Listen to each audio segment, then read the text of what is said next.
పగించుకునే మనకై మనలా నడిపెను సుఖముగను తనదు సత్యము నేర్పించి కను పాపగా చేయా తనదు సత్యము నేర్పించి కను పాపగా స్తోత్రించి కీర్తింతుము ఘనపరచుదము కొనియాడెదము ఆదరించి కాపాడువాడు ఈడేర్చువాడు ఆదరించి కాపాడువాడు ఈడేర్చువాడు స్తోత్రించి కీర్తింతుము. అక్క రండి కూర్చోండి. ఈరోజు మరి వాక్యము ఆదికాండం. ఈరోజు వాక్యం ఏంటన్నా చంద్రశేఖర్ పాల్ గారు 12వ అధ్యాయము 7వ వెరీ గుడ్ 7వ ఆదికాండము. యెహోవా అబ్రాహామునకు ప్రత్యక్షమై 7 వెరీ గుడ్ అన్న. యెహోవా అబ్రహామునకు ప్రత్యక్షమై నీ సంతానమునకు ఈ దేశం ఇచ్చేదనని చెప్పగా దేశమును ఇచ్చేదనని చెప్పగా చాలండి. కాబట్టి అబ్రహాముకు దేవుడు ప్రత్యక్షమై చెప్తున్నాడు, నీ సంతానానికి ఈ దేశాన్ని ఇస్తాను. దేవుడు ఈ దేశాన్ని అంటున్నాడు కానీ ఏ దేశమో చెప్పట్లేదు. ఈ ఊరు అంటున్నాడు, ఏ ఊరో చెప్పట్లా. ఈ ప్రాంతం అన్నాడు, ఏ ప్రాంతమో తెలియదు. అందుకని అబ్రహాము దేవుని యొక్క ప్రత్యక్షతలో ఉన్నాడు, దేవుని యొక్క పిలుపులో ఉన్నాడు, దేవుని యొక్క పనిలో ఉన్నాడు, దేవుని యొక్క ప్రయాణంలో. అందుకని ఎరుగకయ్యే ఏం చేశాడు, బయలుదేరి ఎక్కడికి వెళ్తున్నాడో ఎరుగకయ్యే బయలుదేరాడు. కాబట్టి ఇక్కడ ఈరోజు ఒక్క మాట, నీ సంతానమునకు. ఈరోజు మరి బిడ్డలకు కూడా దేవుడు ఇస్తాడు. ఆయన సిద్ధపరిచిన మేలు ఎంతో గొప్పది. ఆయన కార్యాలు కంటికి కనపడవు, చెవికి వినపడవు, హృదయానికి గోచరం. మన బిడ్డల విషయంలో చాలాసార్లు మనం దిగులు పడుతూ ఉంటాం, చాలా బాధపడుతూ ఉంటాం. అయ్యో నా బిడ్డల సంగతి ఎలాగా అనుకుంటాం. కానీ దేవుడు మన బిడ్డలకి ఏదో ఒకటి చేస్తాడు. అదే న్యూస్లో చూస్తే మరి ఉదయకాలము ఆ తండ్రి చాలా పెద్దవాడైపోయాడండి. పెద్దవాడైపోయి ఇంకా చనిపోయే పరిస్థితికి ఉన్నప్పుడు ఆ కుమారులు వచ్చారంట. నానా నువ్వు మాకేం సంపాదించలేదు, మాకేమి నువ్వు ఇవ్వలేదు. చెప్పాడంట, నాయనా నేను లేకపోయినా తండ్రి ఉంటాడు. మీరు సహాయం పేపర్లో చదివినప్పుడు ఆశ్చర్యపోయాను. సరే వాళ్ళు కూడా విశ్వాసంతో ఉన్నారు. ఏం చేయాలి ఇప్పుడు, తండ్రి అయితే లేడు, ఎట్లా పరిస్థితి అనుకొని ఏదో ఆ డెత్ సర్టిఫికేట్ తీసుకోవాలని వాళ్ళ నాన్నగారు ఆధార్ కార్డు అయ్యి అడిగినప్పుడు సరే పేపరు అది తీసి పేపర్లన్నీ వెతుకుతూ బీరువాలో చూస్తుంటే ఒక బీరువాలో ఎంత ఎత్తు కట్ట కనపడింది. ఏంటని చూస్తే 1990 నిన్న పేపర్లో చండీగఢ్లో జరిగింది ఇది. 1990లో వాళ్ళ నాన్న పనిచేస్తున్నప్పుడు ఎవరో మొత్తానికయ్యా నువ్వు కొనుక్కో అంటే 10 రూపాయలంట, షేర్ 10 రూపాయలు. అలాంటివి చాలా కొనుక్కొని పెట్టాడంట. అవన్నీ పాత అయిపోయినాయి. పేపర్లో కూడా వాటి ఫోటో వేసాడు. అవన్నీ బయటకు తీస్తే ఈరోజు రిలయన్స్ షేరు ఒకటి 1200. మొత్తం చూస్తే ముగ్గురు పిల్లలకి మనిషికి 10 లక్షలు ఎంత వచ్చిందంట, 30 లక్షలు. కాబట్టి సంతానాన్ని విడిచిపెడతాడా? నీతిమంతుని సంతానం విడవబడట కానీ వారి పిల్లలు భిక్షమెత్తుట కానీ నేను ఎప్పుడు చూడలేదు. నేను చెప్పగానే రెఫరెన్స్ చంద్రశేఖర్ పాల్ గారు చెప్పాలి. కీర్తన 37 అది వెరీ గుడ్. అట్లాగనమాట చదవండి అన్న. ఆయన నీతిమంతులు విడవబడుట కానీ రెఫరెన్స్ చెప్పండి అందరు. కీర్తన 37 అధ్యాయము 25వ వచనము. గుడ్ బాయ్ చదవండి. ఆయనను నీతిమంతులు విడవబడుట కానీ వారి సంతానము భిక్షమెత్తుట కానీ నేను చూచి ఉండలేదు. వండర్ఫుల్, బాగా చదివా, చక్కగా తీశారు. కాబట్టి అలాగా దేవుడు మన సంతానం విషయంలో మన బిడ్డల విషయంలో ఆయనే చూసుకుంటాడు. ఉదయాన్నే యోహానన్న అంటున్నాడు, అన్న పాపకి నీట్ కోచింగ్ ఇప్పించాలన్న ప్రార్థన చేయండి. దేవుడే చూసుకుంటాడు. బిడ్డల విషయంలో ఎగ్జామ్స్ రాశారన్న రిజల్ట్ కొరకు ఉదయాన్నే ఒక బ్రదర్ ఫోన్ చేసి, అన్న బాబు 10th క్లాస్ అన్నా, ప్రార్థించయ్యన్నా, మన బిడ్డల విషయంలో ఆయనే చూస్తుంటాడు. భయపడాల్సిన పని నీ సంతానానికి ఇస్తాను. నీ సంతానానికి ఏమి ఇస్తాను? ఆశీర్వాదం ఇస్తాను, ఈ దేశాన్ని ఇస్తాను, నెమ్మదిని ఇస్తాను, సమాధానాన్ని ఇస్తాను, సంతోషాన్ని ఇస్తాను, స్వాస్థ్యాన్ని కూడా. ఈరోజు ఏదైతే లేదో, ఈరోజు నువ్వు బాధపడుతున్నావు నీ బిడ్డల్ని చూసి, తప్పనిసరిగా దేవుడు అది ఇస్తాడు. వాళ్ళు ఎంత సంతోషంగా ఉన్నారంటే చూడండి, ఒక షేర్ రేటే అంత పెరిగితే చెప్పండి, మరి దేవుడు మన రక్తం ఇచ్చి కొనుక్కున్నాడు. మన రేటు ఇంకెంత పెరుగు. మనం ఎంతో దేవుని దృష్టిలో విలువైన వారు. లోకంలో మనం తక్కువగా కనపడవచ్చు, లోకంలో మనల్ని చులకనగా చూడొచ్చు.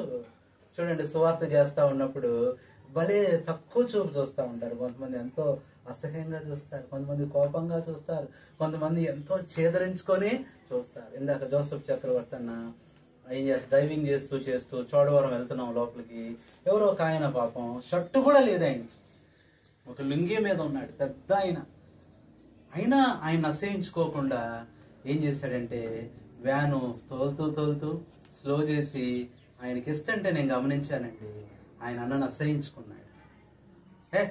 అన్నాడు. అసలు నేను ఎక్స్పెక్ట్ చేయలే. ఆయనే అంత అసహ్యంగా ఉన్నాడు, మనల్ని అసహించుకుంటున్నాడా? డోర్నే చెప్తున్నాడు. అది చూడగానే నాకు హృదయంలో ఎంతో బాధ కలిగింది. కానీ అన్న చిరునవ్వుతో మరలా ఆ కరపత్రాన్ని తీసేసి నవ్వుకుంటూ అక్కడ పెట్టేశాడు. కాబట్టి లోకంలో మనల్ని చెదరించుకుంటారు, మనల్ని తక్కువగా చూస్తారు. కానీ దేవుని దృష్టిలో మనం ఎంతో విలువైనవా. కాబట్టి ఎన్ని ఇలాంటివి వచ్చినా ఈ లోకంలో తక్కువగా చూసిన, అసహించుకున్న, చెదరించుకున్న ఎన్ని పరిస్థితులు వచ్చినా కూడా ప్రభు కొరకే మనం ఎలా జీవించాలి నమ్మకంగా. కాబట్టి నీ సంతానానికి అనే అనుభవంలో మన తల్లిదండ్రులు చేసిన ప్రార్థన బట్టి వారి సంతానమైన మనల్ని దేవుడు విడిచిపెట్టాడు. మనల్ని బట్టి మన సంతానమైన మన బిడ్డలను కూడా దేవుడు విడిచిపెట్టాడు. కాబట్టి ఈ అనుభవంలో మరి కుటుంబాన్ని కూడా దేవుడు దీవించి, మరి నిజంగా విజయక్క ఎంతో ప్రేమ కలిగి. అక్క ఏంటంటే ఎక్కడ సువార్ చేసినా మా ఇంటికి వచ్చి టిఫిన్ చేయండి, మా ఇంటికి వచ్చి ఎంతో ప్రేమ. అక్కని చూసినప్పుడు నిజంగా అనకూడదు కానీ నాకు బైబిల్లో లూదియా గుర్తొస్తుంది. అక్క విశ్వాసం, అక్క ప్రేమ. ఎందుకంటే నేను రక్షణ ప్రభు సేవలోకి వచ్చిన దగ్గర నుంచి నేను అక్కను చూస్తున్నా. అదే విశ్వాసం, అదే ప్రేమ, అదే భక్తి. మరి నిజంగా మరి అక్క కొరకు, అక్క అదే అంటారు, ఆ కృపా కొరకు ప్రార్థన చేయండి. తన రక్షణ పొందాలి, తన మందిరానికి రావాలి, తన భవిష్యత్తు సెటిల్మెంట్. దేవుడు అంటున్నాడు, నేను నీ సంతానానికి దేశాన్ని ఇచ్చిస్తాను. కాబట్టి ఈ అనుభవంలో మరి మనల్ని కూడా దేవుడు, మన బిడ్డలను, మన కుటుంబాలను దేవుడే చూసుకుంటాడు, దేవుడే దీవిస్తాడు, దేవుడే ఆశీర్వదిస్తాడు. అలాగే లోకంలో ఎన్ని పరిస్థితులు వచ్చినా ప్రభు కొరకై ముందుకు సాగుతూ ఆ సిలువను చూస్తూ ఆయన వైపు మనము ముందుకు చూస్తూ వెళ్ళటానికి ప్రభు మనకి సహాయం చేయని దాకా ప్రార్థన చేసుకుంటాం. రాత్రి చెప్తే కొంచెం కనపచ్చారని సింపుల్గా చేశాను. అయితే బాబు కోసం చేయండి అన్న, తను జాబ్ మార్కే కొంచెం అన్ని బాగుంటాయి. తనేమనుకుంటున్నా అంటే ఇక్కడ ఏదైనా ఇల్లు తీసుకుందామా లేదా స్థలం ఏమన్నా ప్లాన్ ఉంది. అందుకే ఈ రోజు వాగ్దానం కూడా మీరు ఈ దేశాన్ని ఇస్తారని ఇచ్చారు. ఇక్కడ కూడా తీసుకుంటే సిటీ కదా, రేపు నాకు లైఫ్ లో బాగుంటుందని ఆలోచన ఉంది. తను జాబ్ కోసం మెయిన్ రక్షణ పొందాలన్న, మీ చేత రక్షించబడాలి, తను అన్ని మన మందిరానికి రావాలి. అక్కడ కూడా వారం మార్చి వారం వెళ్తున్నాను, బండి లేదు, ఇబ్బంది పడతాం.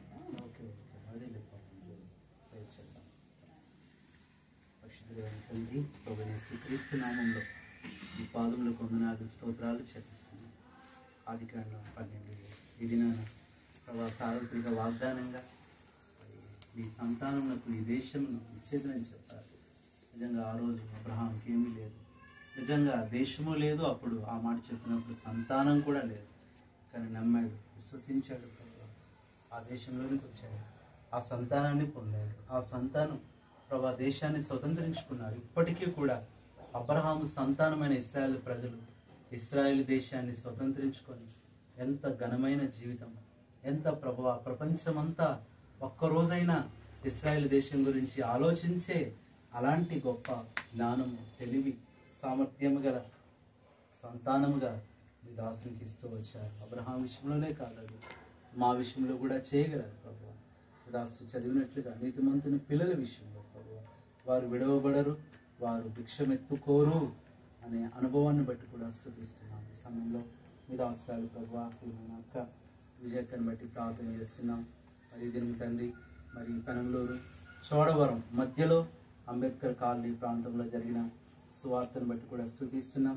సువార్త అనంతరం నేను ప్రభు నందు విశ్వాసం గల దాన్ని ఎంచితే నా ఇంటికి వచ్చి ఉండుడని ఆ దినాన్ని లోదియా ప్రభు మరి ఆ దినాల్లో సహోదరులను బలవంతం చేసి వారిని ఎంతగానో చేర్చుకున్నట్టు మీ అవసరాలు కూడా గత దినాల్లో ఎన్నోసార్లు మళ్ళీ ఈరోజు కూడా ప్రేమతో చేర్చుకొని ప్రయాసతో మా కొరకు చేసిన ఏర్పాటు ఇచ్చిన ఆతిథ్యాన్ని బట్టి తగిన ప్రతిఫలము దయచేయండి. మీ దాసులు వినయన్న చేతి పనిని దీవించి ఆశీర్వదించండి. నిమ్మకూరు స్థలంలో ఒక ఇక్కడ కూడా ఒక సొంత ఇల్లు కావాలి ఎన్నో దినాలుగా ప్రార్థిస్తున్నారు. సహాయం చేయండి ప్రభువా. కృప కూడా మంచి భవిష్యత్తు దయచేయండి. తన రక్షణ మారు మనసు తన జాబ్ మరి ప్రభావ ఇంకా తండ్రి తన లైఫ్ సెటిల్మెంట్ కొరకు అక్క ఆరోగ్యం అక్క వాళ్ళ బంధువులు అమ్మగారు ఇంకా సిస్టర్స్ అందరూ రక్షింపబడాలి. నిమ్మకూరులో అందరినీ జ్ఞాపకం చేసుకోండి ప్రభా. మరి అలాగే తండ్రి మేము లోకంలో ప్రభా మేము ఎంతో వెరితనంగా ఉంటాము కానీ ప్రభా దేవుని దృష్టిలో మరి ఎంతో ఘనమంటే మరి మనుషుల దృష్టిలో ఎన్నిక లేని వారు దేవుని దృష్టిలో ఎన్నికైన వారు అన్నట్టు మరి సువార్తలో నిజంగా ఎన్ని అభ్యంతరాలు ఆటంకాలు ఎన్ని ప్రభా చేత్కారాలు వచ్చినా ప్రభా అసహింపులు వచ్చినా మరి నీ కొరకై ప్రభా నమ్మకంగా మీ పని చేస్తూ మీ పరిచయం చేస్తూ సువార్త ప్రకటిస్తూ లోకంలో అంతం వరకు నమ్మకంగా జీవించే భాగ్యం మాకు దయచేస్తూ రమ్మని మీకే కృతజ్ఞతలు. ఈరోజు సువార్తలో పాలు పొందిన ప్రియ బ్రదర్స్ అందరిని బట్టి రాలేక ప్రభా ఇంటి దగ్గర ఉండి ప్రార్థిస్తూ వచ్చిన వారందరిని బట్టి కూడా నేను స్తుతిస్తూ మరొకసారి కుటుంబాన్ని మీ చేతులకు అప్పగించుకుంటూ ఈ ప్రాంతాల్లో జరిగిన సువార్తకు మీరు కట్టండి, ముద్ర వేయండి ప్రభా. గొప్ప ఫలం దయచేయండి. ముందున్న దినాల్లో చోడవరం పెనంలూరు ప్రాంతాల్లో ఒక సంఘం కూడా ఏర్పడాలి. సహవాసంలో కార్యాలు జరిగించి మహిమను పొందమని కృతజ్ఞతాస్తుతులు వందనాలతో మా ప్రభువైన యేసుక్రీస్తు నామంలో ప్రార్థిస్తున్నాము తండ్రి. మన పరమ తండ్రి అయిన దేవుని ప్రేమ మన ప్రభువైన యేసుక్రీస్తు కృప పరిశుద్ధాత్మ దేవుని అన్యోన్య సహవాసం మనందరికీ కుటుంబానికి సదాకాలం తోడైంది నడిపించును గాక. ఆమేన్. నీ సంతానమును దీవించి నిన్ను ఆశీర్వదించెదను. నీ సంతానమును దీవించి నిన్ను ఫలింపజేసెదను. నీలో నుండి జనములు వచ్చును, నీలో నుండి జనములు వచ్చును. నీతో నిబంధన స్థిరపరచున్, నీతో నిబంధన స్థిరపరచున్. నిశ్చయముగా నిన్ను దీవించెదను, నిశ్చయముగా నిన్ను దీవించెదను. నిశ్చయముగా నిన్ను వృద్ధి పొందించు, నిశ్చయముగా నిన్ను వృద్ధి పొందించు. నిశ్చయముగా నిన్ను దీవించెదను, నిశ్చయముగా నిన్ను దీవించెదను.